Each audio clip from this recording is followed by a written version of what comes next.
Hello, and welcome to Infidelity Tales Lab.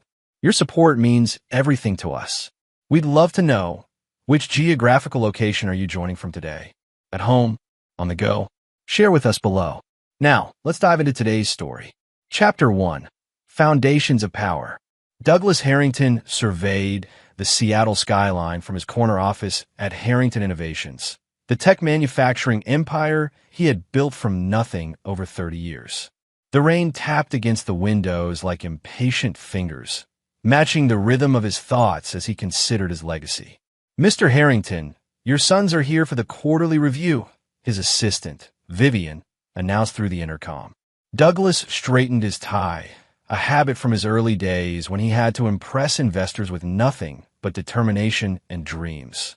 Now, at 62, his company dominated the precision medical equipment industry, with contracts spanning 3 continents and annual revenues exceeding $600 million. The boardroom felt different today.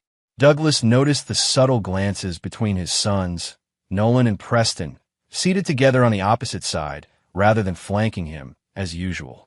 His wife Marianne sat beside them, her smile tight and performative.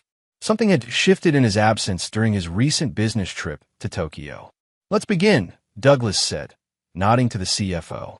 As the presentation progressed, Douglas observed the micro-expressions flickering across his family members' faces: Nolan's impatience, Preston's calculated gaze, Marianne's detachment. After building an empire by reading people, these signals were as clear as financial reports. Later that evening, Douglas returned to his Lake Washington mansion to find Marianne on a call in the garden, speaking in hushed tones. She jumped when she noticed him, quickly ending the conversation. "Business at this hour?"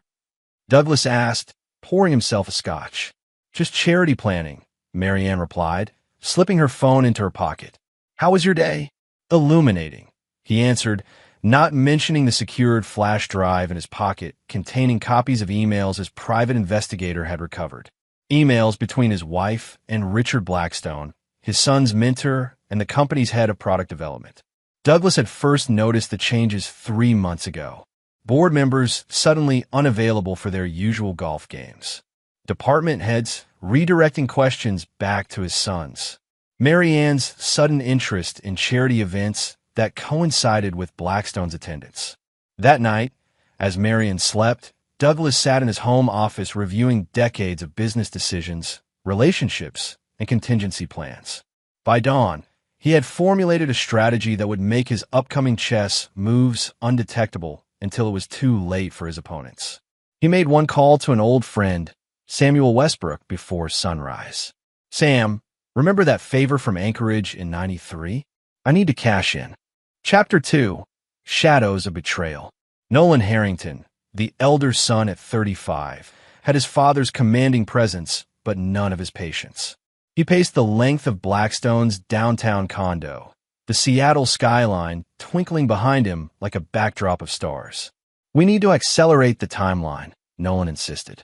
"Dad's getting suspicious. I saw him reviewing the Morrison account yesterday, the one you restructured." Richard Blackstone, 50, with salt and pepper hair and a rugby player's build, swirled his whiskey thoughtfully. "Rushing creates mistakes. The board vote is in 2 weeks. We have the numbers. Unless he sways them back."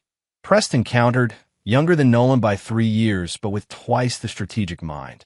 "Dad built this company on relationships, not just contracts."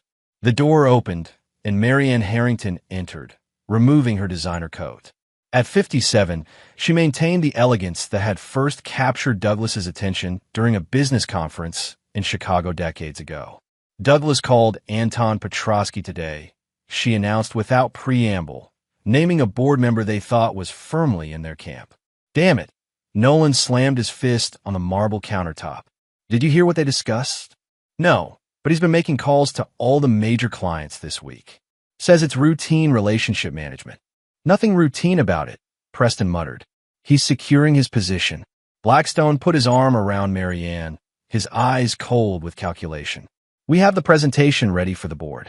The company needs to evolve, and Douglas is resistant to necessary changes. The stagnant growth in the Asian markets is our strongest argument. which ignores the fact that he just secured the Malaysian partnership. Preston noted. Dad's not as out of touch as we're painting him. It doesn't matter, Nolan cut in. We have the votes. In 2 weeks, Harrington Innovations begins a new chapter, without its founder at the helm. What none of them knew was that Douglas had installed state-of-the-art surveillance in Blackstone's condo months ago, when his initial suspicions arose. As they plotted, Douglas watched the live feed from his secure laptop, noting every detail, every name, every betrayal. The next day, Douglas invited Leonard Morrison, CEO of Morrison Healthcare, their largest client at $100 million annually, to his private lake house. The meeting lasted 5 hours. Hell of a thing they're planning, Morrison said, reviewing the evidence Douglas presented. You've been good to me, Doug. When my company was on the brink after the lawsuit, you stood by me. Restructured our contract when no one would touch us. Loyalty matters in this business, Len, Douglas replied. More than quarterly projections. What are you going to do? Douglas smiled, the expression never reaching his eyes.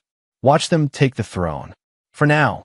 Meanwhile, Marion accessed Douglas's calendar from their shared home computer and forwarded his schedule to Blackstone, unaware that each action was being logged and tracked by software Douglas had installed weeks ago.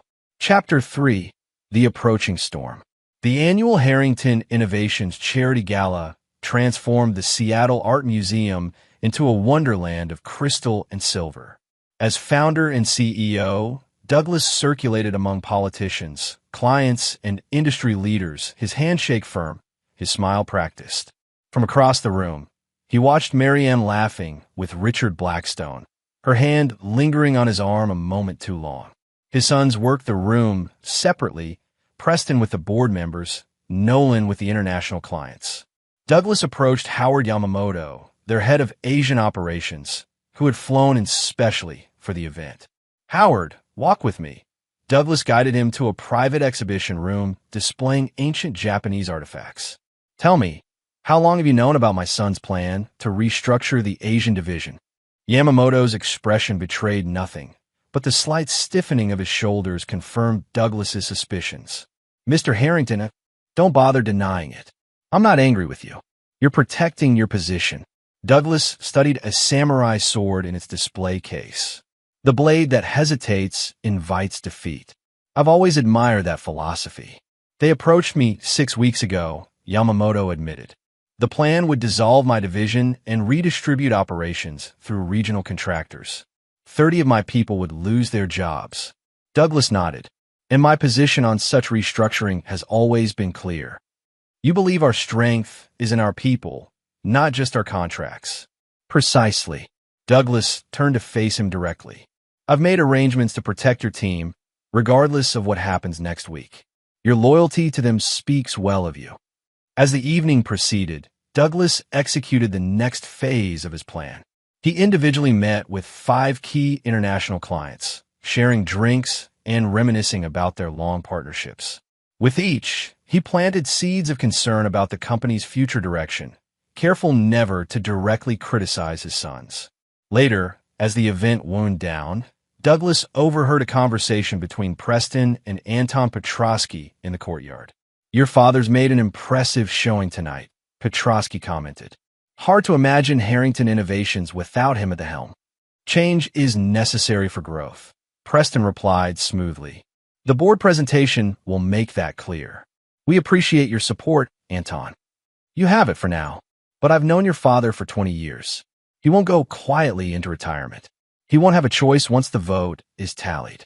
Douglas slipped away unnoticed, making a brief call to Samuel Westbrook. Sam, initiate phase 1 tomorrow morning, and reach out to Len Morrison. Tell him to prepare the contingency contract we discussed. The following morning, Douglas arrived at the office earlier than usual. He spent 2 hours in his private vault, removing certain documents and adding others. By the time his family and the executive team arrived for the pre-board meeting strategy session, he had composed himself into a picture of unsuspecting calm. Nolan led the meeting with uncharacteristic professionalism, outlining their quarterly projections and new market strategies. Preston handled questions about product development, carefully avoiding any mention of the upcoming board vote that would force their father's retirement. Douglas participated minimally, letting them believe he suspected nothing. As the meeting concluded, he asked only one question. The Morrison contract renewal is next month. Who's handling the negotiations? A moment of awkward silence followed. I've got it covered, Dad, Nolan finally answered. We're meeting with their team next week. Douglas nodded thoughtfully. Good. They're crucial to our bottom line. 100 million reasons to keep them happy. As everyone filed out, Douglas called his sons back. Just wanted to say I'm proud of how you handled the meeting today. Very professional. The lie tasted bitter, but he maintained his fatherly smile. Thanks, Dad, Preston responded, genuine surprise in his voice. We learn from the best, Nolan added with practiced sincerity. Douglas watched them leave, these strangers wearing his name, carrying his blood, plotting his professional execution. The storm was approaching, and he alone knew its true magnitude. Chapter 4. The Coup. The boardroom of Harrington Innovations fell silent as the last vote was counted. Douglas sat motionless at the head of the table, his expression unreadable as the company secretary cleared his throat. With 9 votes in favor and 4 against, the board has approved the leadership transition plan as presented. Douglas Harrington will assume the role of Chairman Emeritus, with Nolan Harrington appointed as Chief Executive Officer and Preston Harrington as Chief Operating Officer, effective immediately. Preston couldn't quite meet his father's eyes, but Nolan showed no such reservation, his smile triumphant as scattered applause broke out among their supporters. I'd like to say a few words, Douglas spoke, his voice steady despite the professional assassination he'd just witnessed. He stood slowly, buttoning his suit jacket. 30 years ago, I built this company with nothing but determination and a vision for how medical technology could change lives. I've watched it grow from a workshop in my garage to an international leader. He paused, scanning the faces around him, board members who had known him for decades, now avoiding his gaze. To my sons, I offer congratulations. Leadership is a privilege and a burden. May you carry both with wisdom. He gathered his papers methodically. As my final act as CEO, I've prepared transition folders for each of you, outlining ongoing projects and client relationships that require immediate attention. Douglas distributed leather portfolios to each board member, his sons, and key executives. I'll clear my office by the end of the day. As the meeting adjourned, Richard Blackstone approached Douglas with an outstretched hand. Douglas, I hope there are no hard feelings. The company needed this change. Douglas regarded Blackstone's hand, but didn't take it. Richard, I've always appreciated your directness. It's why I hired you 15 years ago when no one else would touch you after the Mentec scandal. He leaned closer. Remember that what can be built can also be dismantled. Later that afternoon, as Douglas packed his personal items under the watchful eye of security, his son's first executive decision, Mary Ann appeared in his doorway. They told me at reception, she said. I came as soon as I heard. Did you? Douglas continued packing, not looking up. Interesting, since you knew about this weeks ago. Your call to Blackstone last night confirmed the votes were secured. Color drained from Mary Ann's face. Douglas, save it. He finally met her gaze. 36 years of marriage, and you couldn't even do me the courtesy of admitting you wanted me gone. He handed her a small box from his desk. Your anniversary gift. I was going to give it to you next week, but circumstances have changed. Inside was a diamond bracelet she had admired months ago. Douglas walked past her without another word, carrying a single box of belongings. Security escorted him to the lobby where his sons waited by the entrance. This company is ours now, old man, Nolan declared, loud enough for the gathered employees to hear. The board agreed it's time for new blood. Your time is over, Marian added with a laugh, having composed herself and joined them, standing closer to Blackstone than to her sons.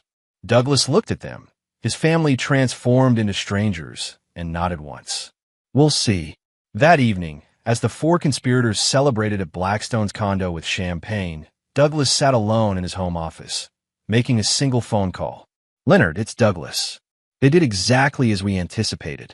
Are you ready to proceed? The paperwork is already being filed, Leonard Morrison confirmed. My board approved the contract transfer this morning. Effective immediately, Morrison Healthcare's business relationship is with Harrington Medical Solutions, not Harrington Innovations. Douglas smiled for the first time that day. And the Malaysian Consortium? They're following our lead. The $60 million expansion project will go through your new company. Perfect. Let the game begin. Chapter 5. Foundation of Ruin. Preston Harrington stared at the financial reports in disbelief, running his hand through his hair for the fifth time in as many minutes. It had been 6 days since they had forced his father into retirement, and things were already unraveling at alarming speed. This can't be right, he muttered, turning to the nervous CFO. Morrison Healthcare can't just terminate a $100 million contract without cause or notice. They did, the CFO confirmed. The contract had a leadership change clause that allowed for immediate termination. It was buried in subsection 12.4 that your father personally negotiated with Leonard Morrison last year. And Malaysian deal? Pulled out yesterday. Same clause, different contract. Nolan burst into the conference room, his face flushed with rage. The Yoshida Group just canceled. That's 3 major clients in a week. Preston turned to his brother. We're hemorrhaging contracts. $160 million in recurring revenue gone. Get Dad on the phone. Nolan ordered an assistant. I've tried, the young woman replied nervously. He's not accepting calls from the company line. Then try his personal number. It's been disconnected. Marianne entered with Richard Blackstone, both looking increasingly concerned. The Westbrook Foundation just pulled their research funding, she announced. Samuel Westbrook specifically cited Douglas's departure as the reason. Westbrook, Nolan scoffed. That foundation contributes what, $5 million? We can manage without it. The foundation itself, yes, Preston said quietly, reviewing another document that had just been delivered. But apparently, Westbrook personally guaranteed the loans for our expansion into the Canadian market. Without that guarantee, the bank is calling the notes due. All of them. That's $40 million. Nolan slammed his fist on the table. They can't do that. They can and they are, the CFO confirmed. The guarantee was contingent on Douglas Harrington's active leadership role. Blackstone loosened his tie, his earlier confidence evaporating. We need to call an emergency board meeting. This is a coordinated attack. By my father, Preston said, a note of grudging admiration in his voice. He anticipated everything. These clauses, these relationships, he's been planning this for months. Later that day, as the board members assembled in panic, Preston pulled up an article on his tablet. You need to see this, he told his brother, passing him the device. The headline read, Medical technology pioneer Douglas Harrington launches new venture, Harrington Medical Solutions. He started a competing company? Nolan hissed. That's a breach of his non-compete. Preston shook his head. There is no non-compete. I checked his employment contract this morning. It was amended last year to remove that clause. The board approved it unanimously, including us. We thought it was a routine update. The board meeting quickly devolved into accusations and blame. Anton Petrosky, who had voted for the leadership change, now voiced what many were thinking. We've been outmaneuvered. Douglas built this company on relationships, not just contracts and products. Those relationships are walking out the door with him. By the end of the week, Harrington Innovation stock had plummeted 42%. Emergency measures were implemented. Layoffs announced, projects canceled, expenses slashed. The Malaysian expansion that was supposed to be Preston's legacy project was indefinitely shelved. Marianne found herself increasingly isolated, not just from her former social circle, where Douglas's influence ran deep, but even within the company. Executives who had smiled at her a week ago now avoided eye contact. Her calls to family friends went unreturned.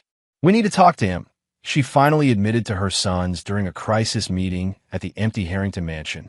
Douglas had moved out the day after the board vote, leaving no forwarding address. We need to negotiate. Negotiate what? Nolan snapped. A surrender? He's destroying everything. He's destroying what we took from him. Preston corrected, a new understanding in his eyes. And he's doing it by the book. Every lost contract, every withdrawn guarantee, it's all legally sound. He created fail-safes we never saw.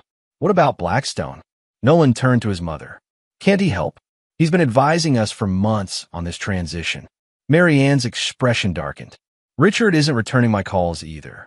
Apparently, his position at Miller Pharmaceuticals has been reinstated. He's leaving for Boston tomorrow. Miller Pharmaceuticals? Preston echoed. Our direct competitor? The one Dad always refused to partner with. The same, Mary Ann confirmed, realization dawning on her face. Your father must have made some calls. Outside the mansion, Douglas sat in his car, listening to the conversation through the security system he still controlled. He started the engine as a text message arrived from Leonard Morrison. Phase 2 complete.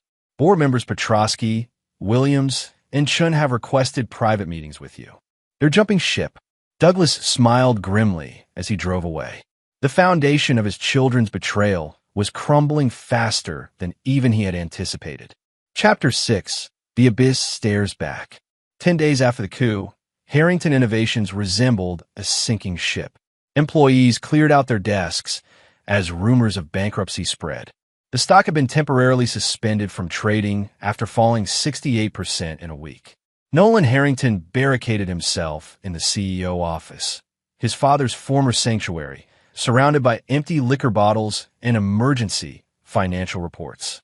The phone rang constantly with calls from panicked investors and angry board members. Preston, meanwhile, worked methodically to salvage what he could, meeting with remaining clients and trying to stem the exodus of top talent. He returned from one such failed meeting to find his brother in a destructive rage. The Singapore office is gone, Nolan slurred, throwing a crystal paperweight against the wall. The entire development team resigned this morning. All 28 of them. They're joining Dad's new company, Preston confirmed, straightening a fallen picture frame, a photograph of their father accepting an Industry Innovation Award, along with most of our research division and the top sales directors. How? How did he orchestrate this so perfectly? Nolan demanded. We had the votes. We had control. We had the titles. Preston corrected. Dad had the relationships. The Morrison contract alone was 20% of our annual revenue. We need to sue him, Nolan decided, reaching for the phone. Corporate sabotage, tortious interference. Preston disconnected the call. With what money? Our legal fund is depleted after the last round of emergency measures. Besides, everything he's done is technically legal. He created exit clauses in every major contract and personally cultivated relationships with decision-makers for decades. The brothers' argument was interrupted by their assistant, announcing an unexpected visitor. Leonard Morrison, CEO of their former largest client, stood in the doorway, his expression grave. Gentlemen, I thought we should have this conversation in person. Come to gloat, Len. Nolan spat. Or did my father send you to deliver another blow? Morrison took a seat uninvited. Your father didn't send me. In fact, he advised against this meeting. But I've known you boys since you were teenagers, and I felt I owed you the courtesy of an explanation. We know the explanation, Preston said quietly. We betrayed him, and he destroyed us in return. It's more than that, Morrison replied. Douglas and I have been friends for 30 years. When my wife was diagnosed with cancer in '07, your father arranged specialists, covered treatments insurance wouldn't touch. When a lawsuit nearly bankrupted my company in 2015, he stood by me, restructured our contract to keep us afloat. He leaned forward, eyes moving between the brothers. Business is relationships. Your father understood that. You saw his client meetings as wasted time that could be spent on expansion. You saw his loyalty to long-term employees as sentimentality that hurt the bottom line. So this is punishment, Nolan concluded bitterly. This is consequence, Morrison corrected. Douglas didn't poach our contract. I terminated our relationship with Harrington Innovations the moment you forced him out. I sought him out to offer our business to his new venture. After Morrison left, Preston found his mother in the company apartment, packing her belongings. Her once impeccable appearance had given way to disheveled anxiety. Richard's gone to Boston, she said without preamble. He's blocked my calls. Blackstone was never on our side, Preston realized aloud. Dad must have approached Miller Pharmaceuticals weeks ago, arranged a position for him. Your father always said Richard was ambitious to a fault, Marianne admitted, sinking into a chair. I just never thought that he'd abandon you when things got difficult. Preston finished for her. The way we abandoned Dad. That evening, as the executive team prepared for an emergency board meeting to discuss bankruptcy options, Preston's phone rang with an unlisted number. Hello. It's time we talked, Douglas Harrington said, his voice steady and controlled. Bring your brother and mother to the lake house tomorrow at noon. Come alone or don't come at all. The next morning, the three of them drove to the secluded property in silence. They found Douglas on the dock, staring out at the water. He had lost weight, but his posture remained unbending, his presence commanding even in casual clothes. As they approached, he turned to face them, his expression revealing nothing of his thoughts. You wanted to talk? Nolan began defensively. So talk. Douglas studied him for a moment before replying. Harrington Innovations will file for bankruptcy protection by the end of the week. The board has already approved the measure as of last night's meeting. You've destroyed a 30-year legacy, Marianne accused, her voice breaking. Your life's work. No, Douglas corrected calmly. You three destroyed it. I merely ensured you couldn't profit from your betrayal. What do you want from us? Preston asked, the only one willing to acknowledge their desperate position. Douglas gestured toward the house where they could see several cars parked. Inside are the board members who have resigned from Harrington Innovations. They've agreed to back my new venture, along with Leonard Morrison and 6 other major clients. He handed Preston a folder. This is my offer, the only one you'll receive. Inside were 3 identical documents, severance agreements that would release them from any financial obligation for the company's collapse in exchange for their remaining shares, which were nearly worthless anyway. You're cutting us out completely, Nolan realized, rage building in his voice. Just as you did to me, Douglas confirmed without emotion. The difference is, I'm offering you a clean break rather than the public humiliation you deserve. And if we refuse? Marianne challenged. Douglas's smile was cold. Then I'll proceed with the evidence I've gathered of your conspiracy with Blackstone, including recorded conversations in his condo planning my removal. Industrial espionage carries significant penalties. Nolan lunged forward, but Preston held him back. You were recording us? That's illegal. Actually, Washington is a one-party consent state for recordings, Douglas corrected. But feel free to challenge it in court. The publicity would certainly be interesting. Preston, always the more pragmatic brother, studied his father with new understanding. You knew all along, didn't you? You let us think we were winning. I gave you every opportunity to reconsider your course, Douglas replied. Instead, you declared, and I quote, "This company is ours now, old man." Rather definitive, wouldn't you say? Marion stepped forward, tears threatening. Douglas, please. 36 years of marriage has to count for something. His eyes, when they met hers, contained no warmth, no recognition of shared history. It counted for nothing when you laughed and said my time was over. Remember? He turned away from them, gazing back at the lake. You have until tomorrow to sign the agreements. After that, my generosity expires. As they walked back to their car in defeat, Preston glanced back at his father's solitary figure on the dock. He never trusted us, he said quietly. Not really. Would you have trusted us? Marion asked, the weight of her choices finally settling on her shoulders. In his position, Nolan said nothing. His rage collapsed into numb acceptance as they drove away from the lake house, away from the empire they had briefly claimed and definitively destroyed. Chapter 7. Ashes and Embers. The bankruptcy of Harrington Innovations dominated business headlines for weeks. Medical tech giant collapses after founder's ouster ran alongside analyses of the company's spectacular implosion. Industry experts puzzled over how a stable, profitable enterprise could disintegrate so rapidly. Meanwhile, Douglas Harrington's new venture, Harrington Medical Solutions, announced its formal launch with Leonard Morrison's healthcare conglomerate as its flagship client. The press release mentioned the strategic partnership built on decades of mutual respect and shared vision, a pointed contrast to his previous company's demise. Preston Harrington read these developments from a rented apartment in downtown Seattle, having been forced to sell his lakeside condo to cover mounting debts. The severance agreement he'd signed protected him from the company's collapse, but did nothing to shield him from the professional fallout. 6 job applications, 6 rejections, all citing organizational fit concerns as the reason. His phone rang. Nolan, calling for the 3rd time that day. "Have you seen it?" Nolan demanded without preamble. "Seen what?" "Dad's interview in the Financial Times. He announced the Malaysian expansion for his new company. Using our exact plans, Preston. The ones you developed." Preston sighed, rubbing his temples. "They were company plans, Nolan. Developed using company resources. We don't own them anymore. He's systematically erasing us." Nolan continued, his voice tight with restrained fury. "I can't even get calls returned from people who used to beg for 5 minutes of my time." "What did you expect?" Preston asked, genuine curiosity in his tone. "We staged a coup against one of the most connected men in the industry. Did you think people would line up to hire us afterward?" The silence on the other end suggested Nolan hadn't considered this outcome.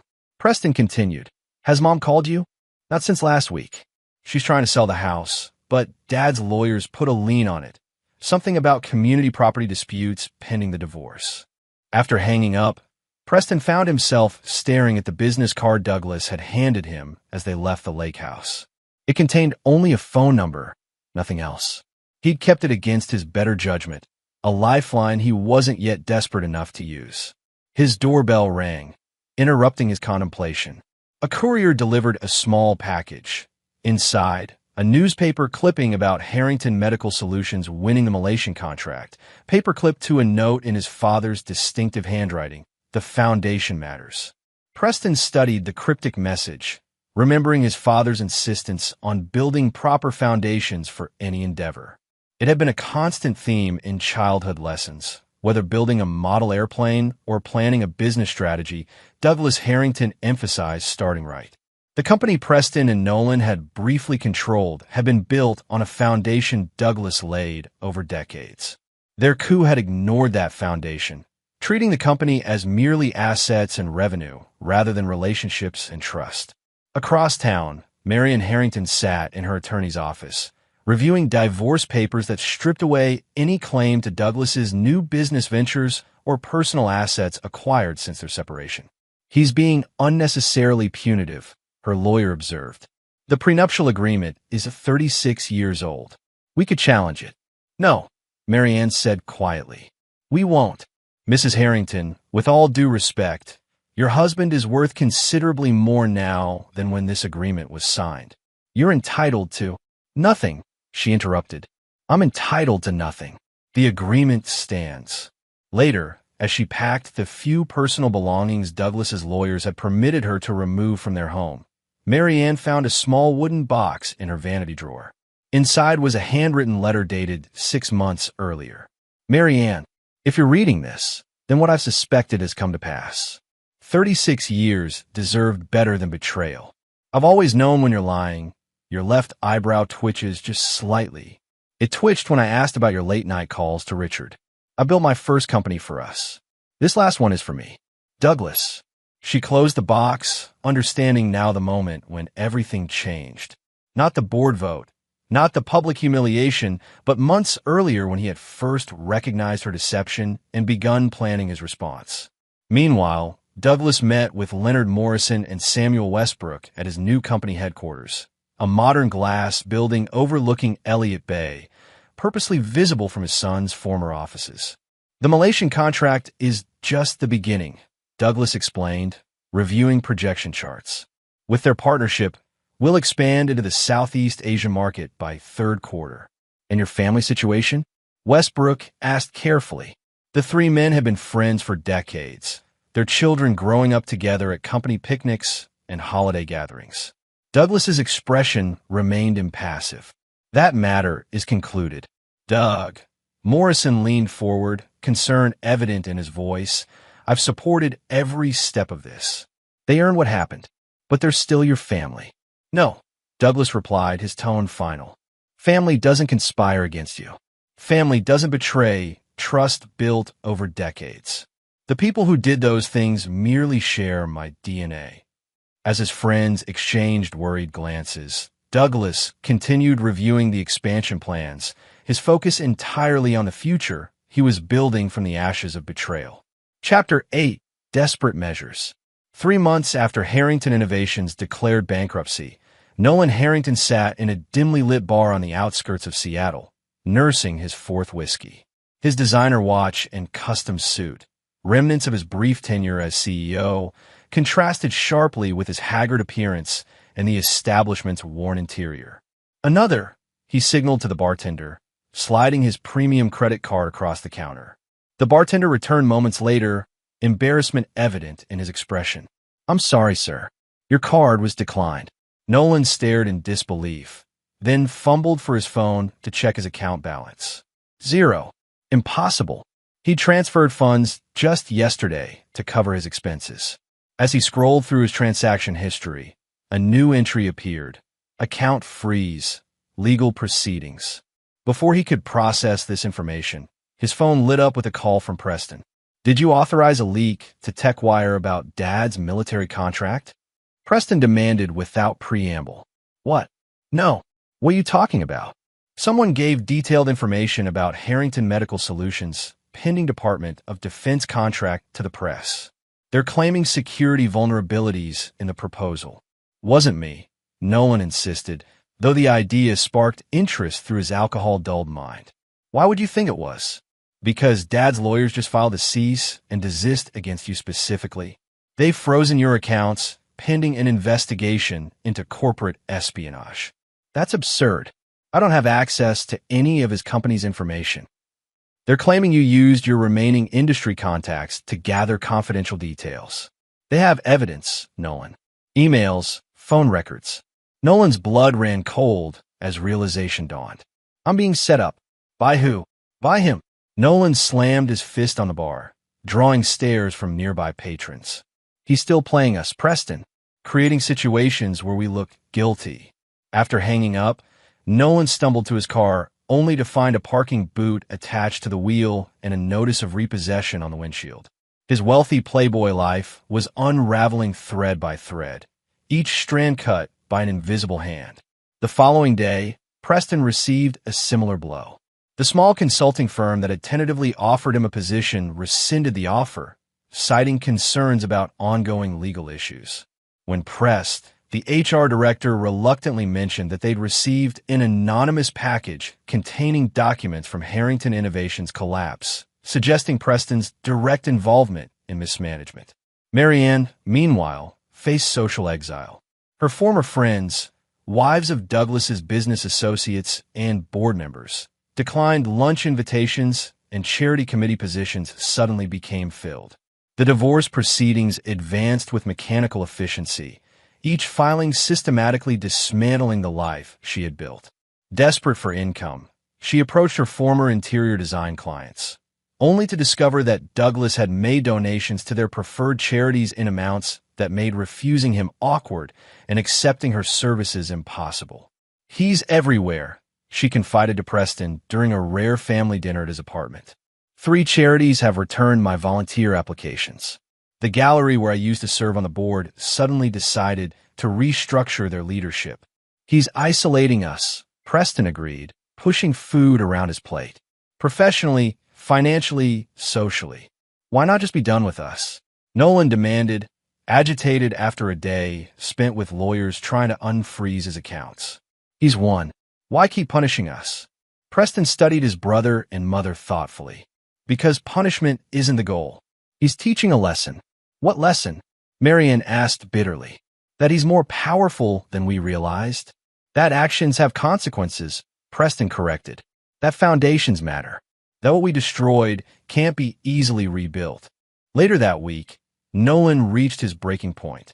After another rejected job application and increasing legal pressure, he drove to Douglas's new corporate headquarters, demanding to see his father. Security refused him entry, further enraging him. "Tell Douglas Harrington his son is here." Nolan shouted in the lobby, creating a scene as employees watched uncomfortably. "Tell him to face me himself instead of hiding behind lawyers and bank freezes." Security finally escorted him out, but not before he spotted his father watching from an upper floor window, expression impassive as he observed his son's public meltdown. That evening, Nolan showed up drunk at Preston's apartment. He was watching Preston, standing there like some emperor while I was thrown out like garbage. "You need to pull yourself together," Preston advised, helping his brother to the couch. "This is what he wants, to push us until we self-destruct. What's your solution then? Roll over? Accept defeat?" "No," Preston said thoughtfully. "I think it's time we acknowledge what we did and take responsibility for it." "Apologize?" Nolan scoffed. "After what he's done to us. After what we did to him," Preston corrected. "We took his company, Nolan. His life's work. We plotted behind his back with his wife and trusted colleague. If someone did that to you, what would you do in return?" The question hung in the air, unanswered but understood. That night, as Nolan slept off his intoxication on the couch, Preston made a decision. He retrieved his father's business card and dialed a number.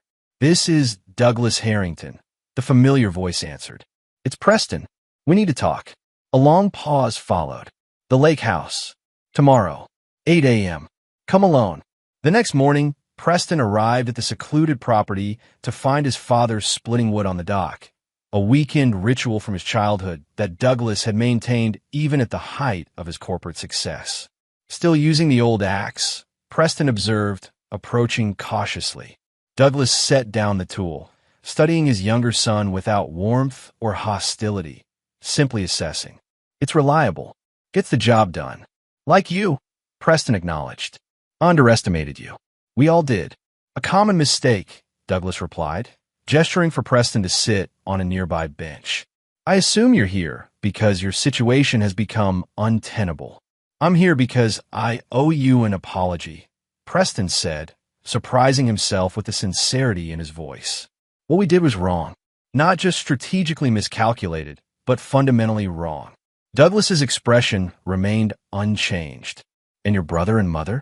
Do they share this epiphany?" Nolan is still too angry to see clearly. "Mom is..." Preston hesitated. "She's suffering." "As intended," Douglas confirmed without remorse. "Actions have consequences, Preston. Yours destroyed something that took me a lifetime to build." "I know," Preston admitted, "and I can't undo that.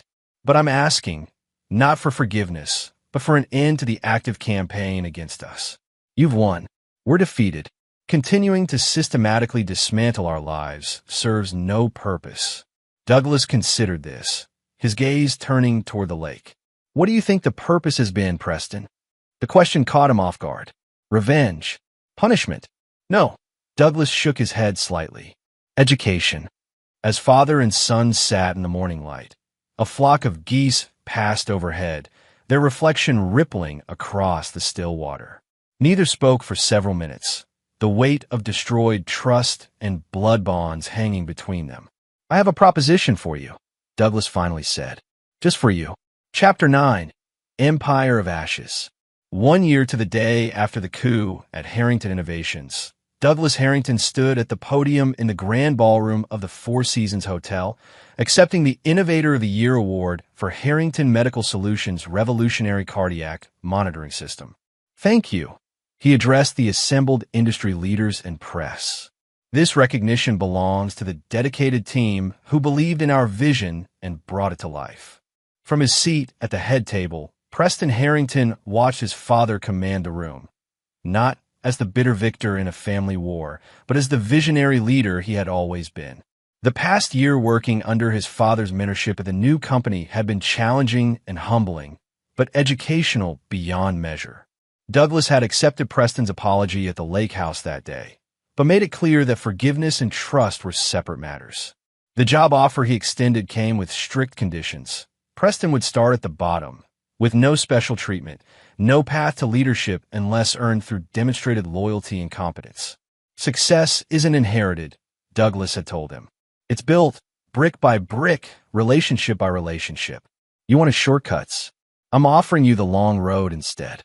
Preston had accepted, grateful for the opportunity when no other company would touch him. The work was demanding, the scrutiny constant, but for the first time he truly understood what his father had built and how. As Douglas concluded his speech to enthusiastic applause, Preston noticed a familiar figure slipping into the ballroom through a side entrance. Nolan, significantly thinner than a year ago, his once impeccable appearance now merely presentable. The brothers hadn't spoken in months, not since their final argument when Nolan discovered Preston had accepted a position with their father's new company. "Traitor," Nolan had shouted. "After everything he's done to destroy us, you're crawling back to him?" "He didn't destroy us, Nolan. We destroyed ourselves," Preston had replied. "I'm trying to rebuild something from the ashes." Now, as the formal program concluded and guests mingled, Nolan approached their table, determination evident in his stance despite his obvious discomfort in the setting. "Congratulations on the award," he said stiffly to Douglas, ignoring Preston entirely. Douglas regarded his elder son with clinical detachment. "Thank you. I'm surprised to see you here. I need to talk to you," Nolan continued, his voice low and urgent. "About Mom." Douglas's expression didn't change, but Preston detected a slight tension in his shoulders at the mention of his soon-to-be ex-wife. "What about her?" Douglas asked, his tone betraying nothing. "She's in the hospital," Nolan explained. "Exhaustion, they're saying, but it's more than that. She's given up. The divorce, the social isolation, the financial pressure, it's crushing her." For a moment, something flickered across Douglas's face, concern, perhaps, or memory, before his features settled back into impassivity. "I'm sorry to hear that," he said finally. "But her condition is no longer my concern." "She made a mistake," Nolan pressed. "We all did. But 36 years is exactly why her betrayal cut deepest," Douglas interrupted, his voice suddenly hard. "This conversation is finished." As Nolan opened his mouth to protest, security approached, summoned by a subtle gesture from Douglas, and escorted him from the ballroom, creating another scene that would further damage his already tattered reputation. Preston watched the interaction with conflicted emotions. He had spent the year working to understand his father's perspective, even coming to acknowledge the justice in his response to their betrayal. But the calculated coldness toward his mother and brother still disturbed him. Later that evening, as the celebration continued at a private reception in Douglas's penthouse overlooking the city, Preston found his father alone on the balcony, contemplating the skyline where Harrington Innovations had once dominated. "You could ease up on them," Preston suggested carefully. "Mom and Nolan, you've made your point." Douglas didn't look at him. "Have I? Your brother still believes he was entitled to take what he wanted simply because he wanted it. Your mother still believes 36 years of marriage should outweigh her betrayal." "And what do you believe?" Preston asked. "That punishment should be eternal?"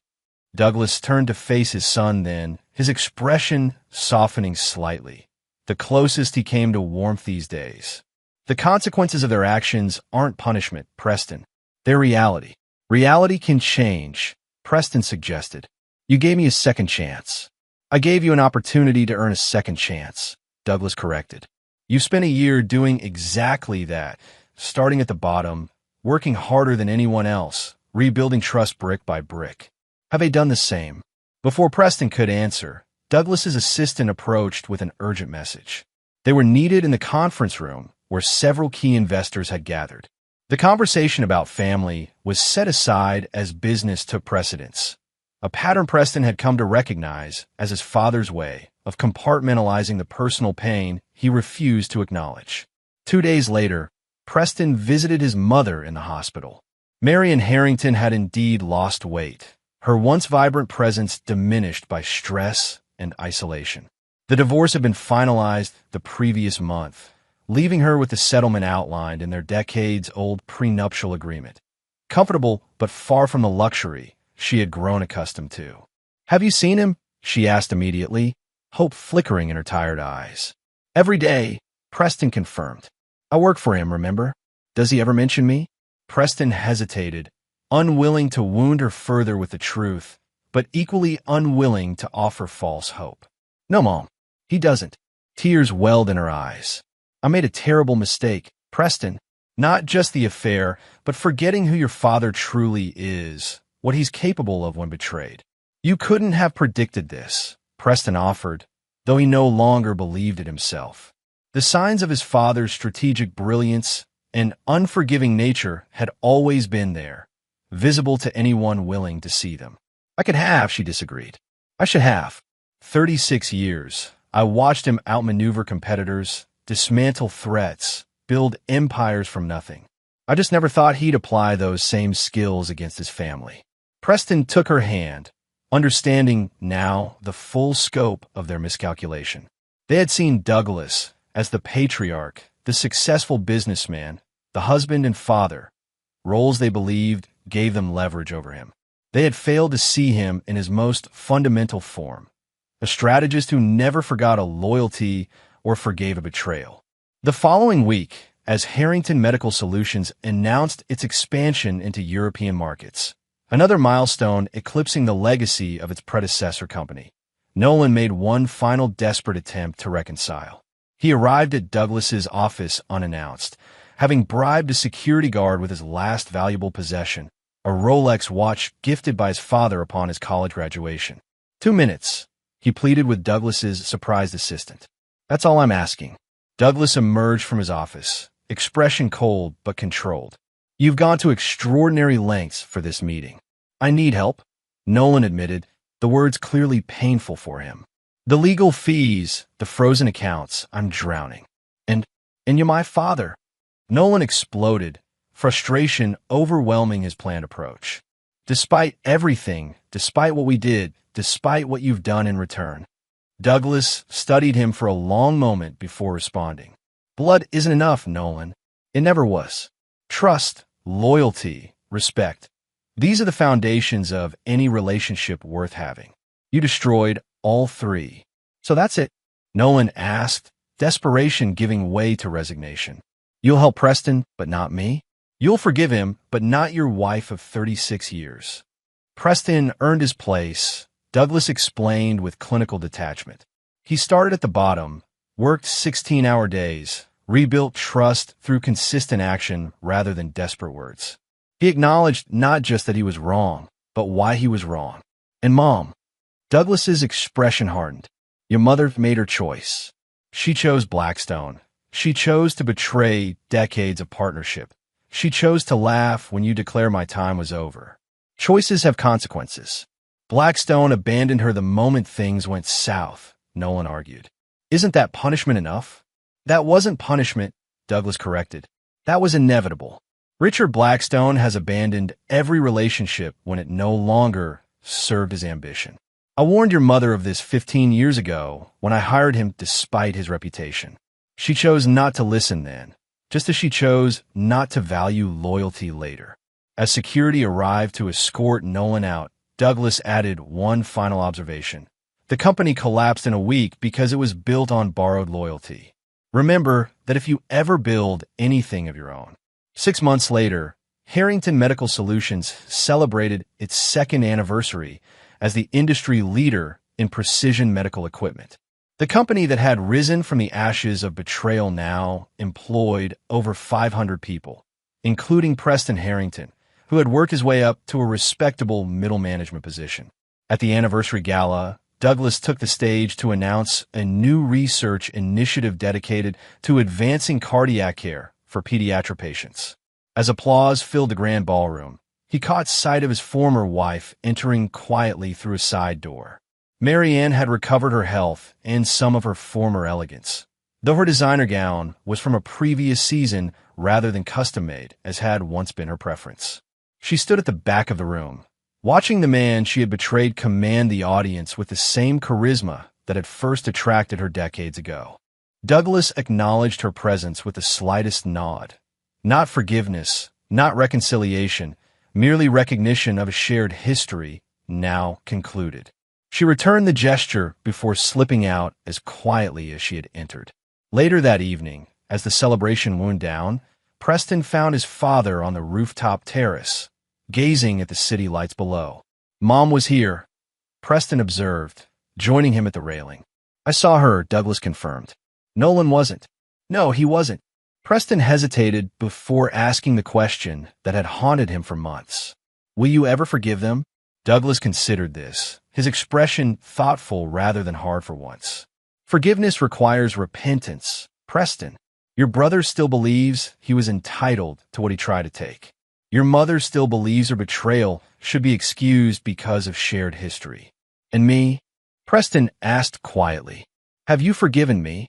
Douglas turned to his son, studying him with eyes that had seen empires rise and fall, including his own.